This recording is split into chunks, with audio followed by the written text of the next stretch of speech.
Charles Wagner's voice boomed through the conference room glass as I walked past, clutching my morning coffee like a lifeline. Innovation comes from fresh perspectives, he was saying, chest puffed out like he was delivering a TED Talk to a room full of nodding heads. I didn't stop walking.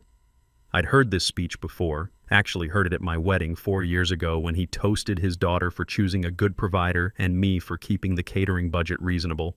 My name is James Parker, I'm 49 years old, and for the past 4 years I've been the guy who actually makes Charles Wagner Manufacturing Solutions run while Charles takes credit for it.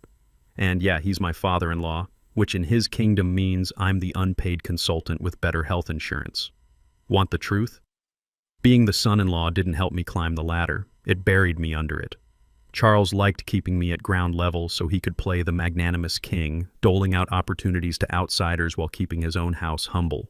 He called it character building. I called it a 4-year performance review with no promotion. I built the entire logistics pipeline from scratch. Negotiated vendor exclusivity deals with suppliers who hadn't returned Charles's calls in a decade. Turned a department that ran on Excel spreadsheets and prayer into a lean machine with 22% profit growth year over year. Did anyone notice? Hell, half the office still thought my name was Jack. The only time I saw my name in company communications was when I got copied on the travel policy update because I'd canceled a VP's trip to Vegas when he tried to expense a couple's massage. That same VP, Stephen Richards, once asked me if I was the IT guy. I run 3 departments, Stephen. But sure, I'll restart your computer if it helps you sleep at night. Then there was the big client win last quarter.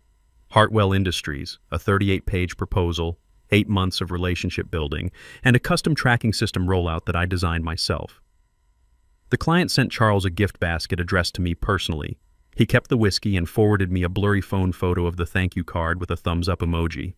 Still, I stayed because part of me believed that maybe, just maybe, hard work would eventually outshine bloodlines. That being better at the job would matter more than being born into the right dinner conversations. Stupid, right? But here's the thing about being the backbone of an operation. You learn to document everything. Not just for your own protection, but because you're the guy who actually needs to know where all the bodies are buried. That's how I ended up staring at one particular clause I'd written into our renewal agreement with Apex Manufacturing last year. Buried in Section 7.3, a few lines of legal language I'd negotiated giving me personally exclusive vendor liaison status through Q4 2024. The lawyer had blinked at me when I insisted on that language. "Isn't that unusual?" she'd asked. I just smiled and said, "Sometimes you don't know you're being written out until they need your signature." So there I was, 4 years in, always ready to prove myself, still hoping Charles might say nice work just once. What I got instead was an all-hands meeting with catered bagels and a grinning intern named Brian Cooper. But let me tell you about the golf lunch first, because that's where the fuse got lit. Charles had been extra chipper that week, kept humming off-key and strutting around the office like he'd just discovered fire. My wife mentioned over dinner that her dad had played golf with his old buddy Alan Brooks, and Alan's son Brian had just graduated business school and might be interning with us. Interning? I repeated, cutting my steak like it had personally insulted me. Yeah, just for a few months. Dad says he's sharp. Real potential. Cool. Real potential. At 22 years old with 0 industry experience. A week later, Brian Cooper showed up. Perfect haircut, firm handshake, dress shoes that still had the store polish. Everyone fell over themselves welcoming him. Charles gave him the full tour personally. I'd been there 4 years and still didn't have a reserved parking spot. Brian got the desk next to mine. Dual monitors, ergonomic chair, window view. I was still working on the laptop I'd bought myself 2 years ago. Day 3, he asked me how to access the project management system. "I'll get you set up," I said with my professional smile. "Just a heads up, you'll want to familiarize yourself with the Apex manufacturing protocols, especially the liaison requirements. Trickier than they look." He nodded like he understood. "Apex Manufacturing got it." I tapped my temple. 4 years of relationship building lives up here. What I didn't say: you'll never crack that nut unless you know exactly which strings I pulled. 2 weeks after Brian's miraculous descent from Country Club Olympus into our open office purgatory, the rumors started flying. Overheard conversations by the coffee machine. An accidentally forwarded email from the CFO's assistant. Something big was coming. Revenue doubling big. A major logistics overhaul for high-volume clients using proprietary systems. The same systems I'd been developing in my spare time for 8 months, between fixing invoices and explaining to people named Brad why a $400 steak dinner wasn't a legitimate business expense. This wasn't just another quarterly adjustment. This was the project, the kind you put at the top of your resume in bold letters, the kind that gets you noticed by headhunters and board members. Naturally, I'd been laying groundwork for months. My team had already beta tested a logistics optimization module that cut delivery times by 23%. We were ready. We were the only department running under budget and ahead of schedule. The module itself was elegant, a real-time tracking system that integrated with our existing ERP software and provided predictive analytics for supply chain bottlenecks. I'd spent countless evenings fine-tuning the algorithms, testing integration points, and documenting every process flow. The technical specifications alone filled a 40-page manual that I'd written during lunch breaks and weekend sessions. But here's what made it special: the vendor relationship layer. See, most logistics software treats suppliers like interchangeable parts. My system recognized that vendors are people with their own schedules, priorities, and quirks. Apex Manufacturing, for instance, always shipped 2 days early if you called on Tuesday mornings and asked about their warehouse manager's new grandkid. Steelworks Industrial would expedite orders if you mentioned their college football team was having a good season. These weren't just vendor relationships. They were strategic partnerships built on 4 years of consistent communication, reliability, and mutual respect. The kind of relationships that don't transfer with a handoff email and a conference call introduction. I'd mapped every one of these connections, documented the key contact preferences, and built automated reminder systems that would prompt our team about important personal details. Birthday notifications for buyers' kids, anniversary reminders for key decision makers, alerts when their local teams made headlines. It was CRM meets emotional intelligence, and it worked like magic. But the real genius was in the contract language. Every vendor agreement I'd negotiated included specific performance clauses tied to relationship maintenance. Not just delivery schedules and quality metrics, but communication protocols, escalation procedures, and continuity requirements. If you didn't know the secret handshakes, you couldn't get the best pricing, the fastest turnarounds, or the priority status when things went sideways. Then one night, as I was reheating leftover Chinese food and wondering if beer counted as a vegetable, my wife walked into the kitchen grinning like she'd solved world hunger. "Dad's excited about that expansion project," she said. "He told me you've built the whole foundation, said he's going to give it to you." I didn't reply immediately, just sipped my beer and smiled like a man who'd heard this bedtime story before. The princess never gets the castle. She gets passed over for the court jester who once juggled 3 balls and called it innovation. "Don't look like that," she said. "He means it this time." "Sure," I said, right after he stops calling my department the engine room. But I couldn't help it. Somewhere in the back of my mind, hope flickered like a birthday candle in a hurricane. What if this time was different?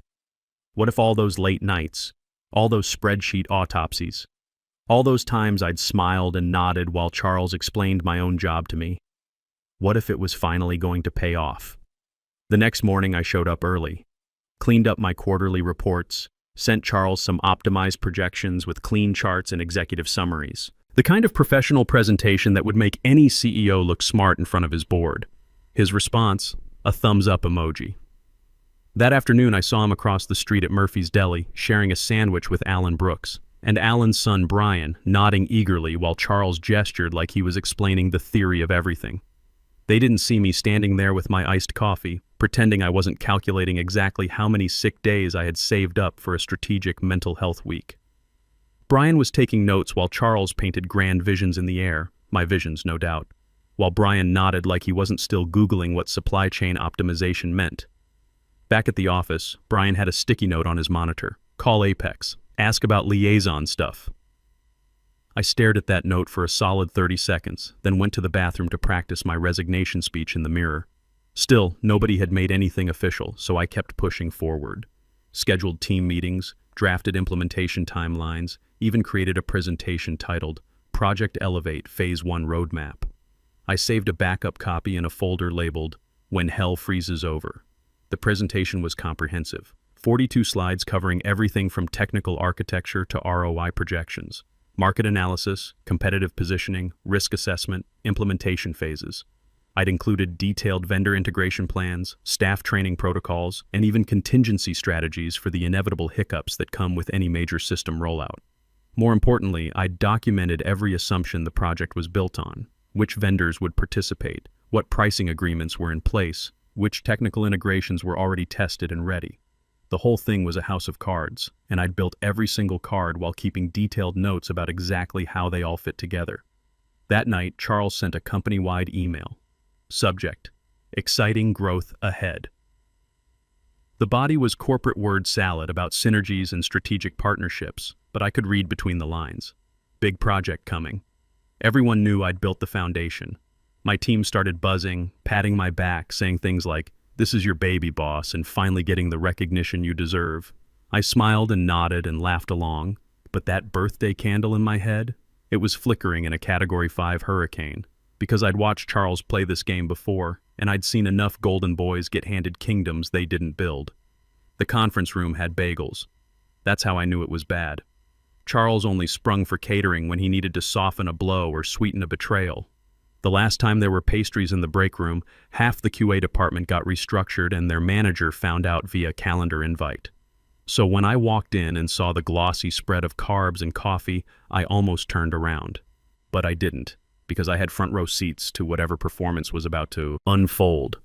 We filed in like jurors to a verdict we already knew. Department heads, project leads, and yes, interns, plural. Because apparently fresh blood was the new performance metric. I took my usual spot, left side, middle of the table, close enough to hear everything, far enough to avoid direct eye contact. Strategic invisibility, perfected over 4 years of practice. Charles entered last, like a game show host after the commercial break.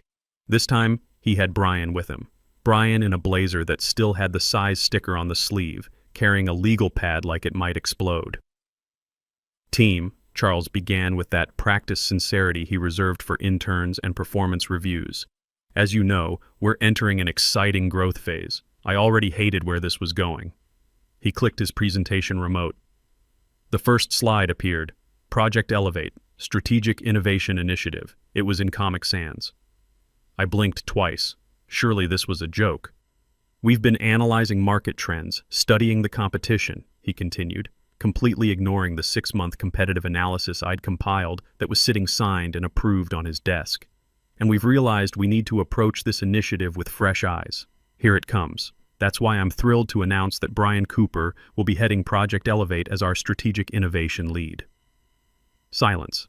The kind of silence that makes you question if sound still exists. A vacuum where common sense goes to die. A few people shifted uncomfortably. Someone coughed, but it sounded like what the hell turned into a throat clear. Even the coffee maker in the corner seemed confused. Charles beamed. Brian stood up awkwardly. Thanks. Really honored. Looking forward to learning. Leading. I smiled, and I clapped.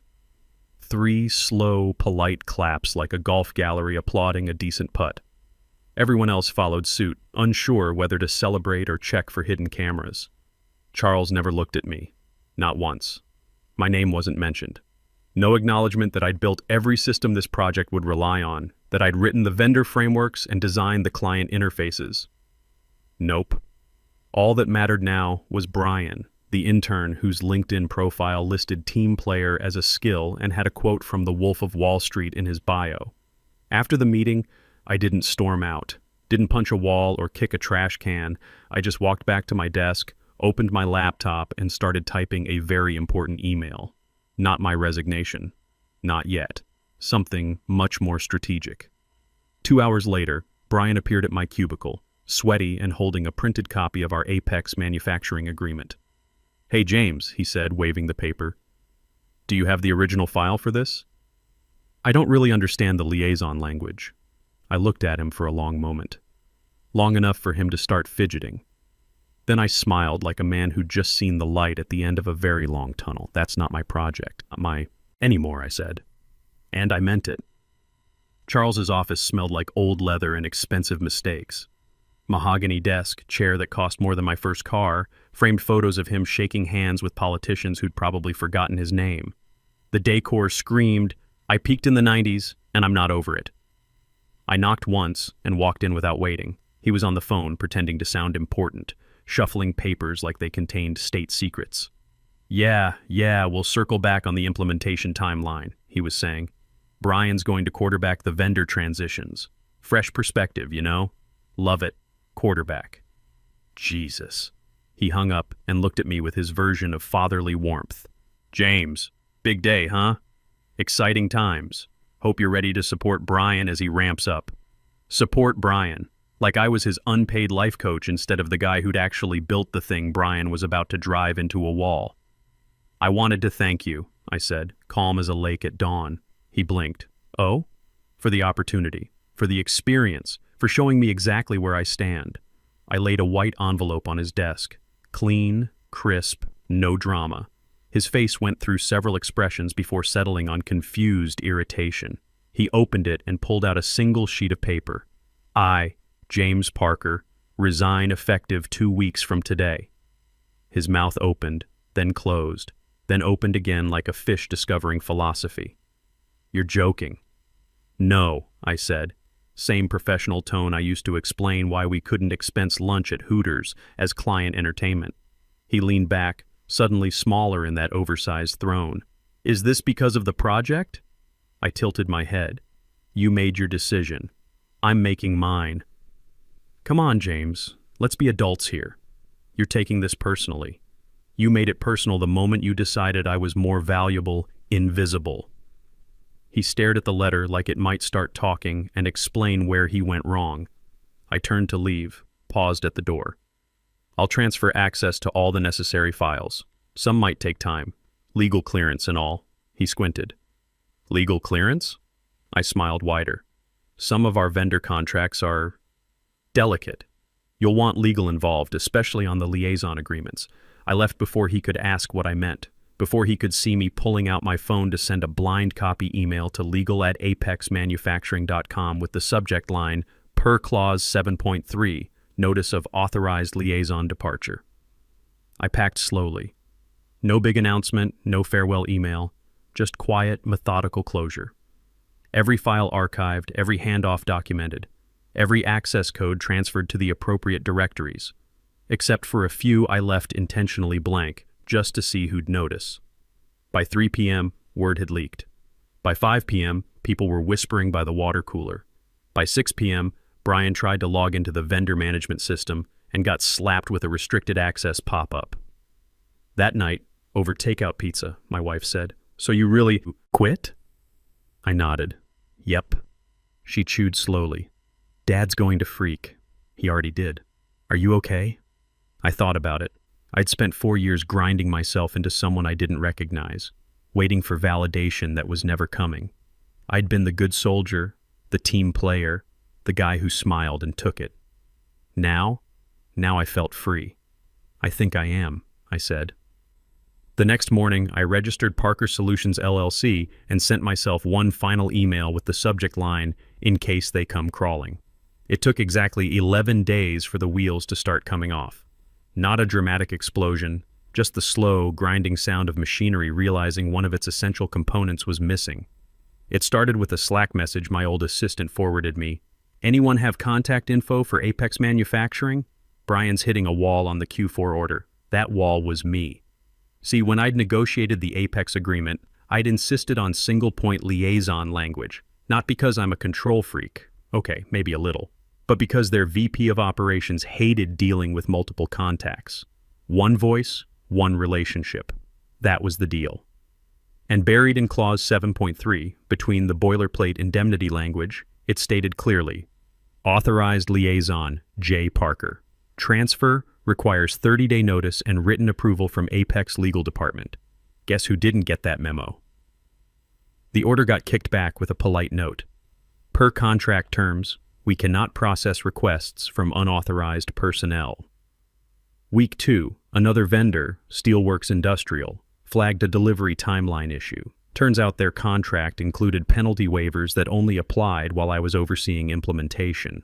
Without me, late fees kicked back in hard. $15,000 per day, retroactive to my departure date. The magic project with Comic Sans Dreams started bleeding money before it even launched. I didn't gloat, not out loud. But when my old desk neighbor texted me, "Did you take the whole engine with you or just the spark plugs?" I did allow myself one satisfied sip of my morning coffee. Then came the call I'd been expecting. Not to me directly. Charles wasn't quite that desperate yet, but someone recorded the vendor conference call and sent me the audio. Brian was leading the meeting, and a client rep asked about IP ownership for the logistics module. I think we own it," Brian said, confident as a weather forecast. "It's all in our systems." You could hear the pause. Then the client calmly replied, "So you're confirming the intellectual property is fully transferred to your company?" Brian laughed. "Well, I mean, it's all here, right?" Someone left the call. That was the moment everyone realized Brian wasn't just unqualified, he was dangerously overconfident about things he didn't understand. My phone buzzed later that day. Unknown number. Voicemail from one of the junior project managers, whispering like she was in a confessional. "James, it's chaos over here. Charles is blaming the vendors, Brian's blaming the systems. Everyone's blaming everyone. Thought you should know." I smiled. Not a big grin, just enough to feel it in my cheekbones. Then I opened a document labeled Consulting Retainer Agreement V2.0 and adjusted my hourly rate upward. Charles never called me directly. Not when I'd worked weekends to save the Morrison Industries contract. Not when I'd pulled an all-nighter to prevent a $1 million shipment delay. Not even when his daughter and I had celebrated our 4th wedding anniversary. So when his name appeared on my phone screen on a quiet Tuesday afternoon, I let it ring. Twice. 3 times. On the 4th attempt, I answered with the same tone I used for telemarketing calls. "Hi, Charles." "James." His voice was honey poured over broken glass. "How are you?" I let the silence do the talking. He cleared his throat. "Listen, I've been meaning to reach out. Just wanted to see how things are going." I looked around my new home office. Clean desk, good coffee, no Brian asking me how to send calendar invites. "I'm well," I said. "That's great. Really great. Listen, I won't beat around the bush. We've hit a few bumps with Project Elevate. Growing pains, you know. Made me think maybe we could bring you back temporarily, just to smooth things over." There it was, the white flag, folded neatly in a cashmere voice. "I'm consulting full-time now," I said. Of course. But we're talking short-term engagement, just to get through this rough patch." I opened my laptop and pulled up a rate sheet. Tripled my old salary, added a minimum 90-day commitment clause. "I could consider it," I said, "depending on terms." A pause. "What kind of package are you thinking?" "I'll send you a proposal. It'll be very clear." Another pause. Nervous laughter. "You've certainly found your voice." "I always had it, Charles. You just talked over it." He chuckled, but it sounded hollow, like he was standing in a room where all the doors had disappeared. The retainer agreement was a thing of beauty, professional, thorough, and absolutely unforgiving. I sent it the next morning with a polite note about my availability for strategic transition consulting. The read receipt pinged 3 minutes after I hit send. The wire transfer hit my account 2 hours later with a single-line email. "Agreement accepted. When can you start?" But here's what Charles never understood. Clients aren't loyal to logos. They're loyal to results. To the person who answers at 2 a.m. when their shipment goes sideways, who remembers their kids' names, who delivers what they promise when they promise it, that person wasn't Charles Wagner Manufacturing Solutions. That person was me. It started with Hartwell Industries. They'd sent a formal request to Charles asking for a meeting about continued partnership viability. Corporate speak for "we're thinking about leaving." The leaked meeting notes were poetry. Charles tried his usual charm offensive. "We know there have been some transition challenges, but we're confident our new leadership is more than capable." Hartwell's procurement director cut him off. "Your new leadership couldn't find a delivery schedule if you stapled it to their forehead." "Wrong audience for jokes, Charles. We're terminating our current contract unless James Parker is re-engaged immediately." "Well, that might be complicated," Charles started. "No complication. We've already signed directly with Parker Solutions. If Wagner Manufacturing wants to maintain this relationship, you'll coordinate through him." I played that recording 3 times while eating leftover Thai food in my kitchen. Vindication doesn't always come with fireworks. Sometimes it arrives as a cold, professional email that says we prefer to work with him directly. Charles tried spinning it to his board as strategic partnership delegation. But everyone could read the numbers. Hartwell represented 22% of annual revenue, and that revenue was now flowing through my company. They weren't the only ones. 2 other clients had quietly reached out through back channels.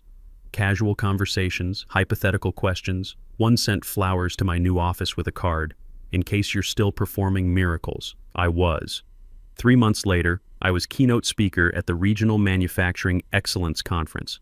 Charles was in the audience, 2 rows back, taking notes like a student in my advanced class. After my presentation, he approached the stage. Older, grayer, smaller somehow. "Nice talk," he said. "Thanks. I guess I underestimated you." I looked at him for a moment. 4 years of underestimation, wrapped up in one inadequate sentence. "No," I said.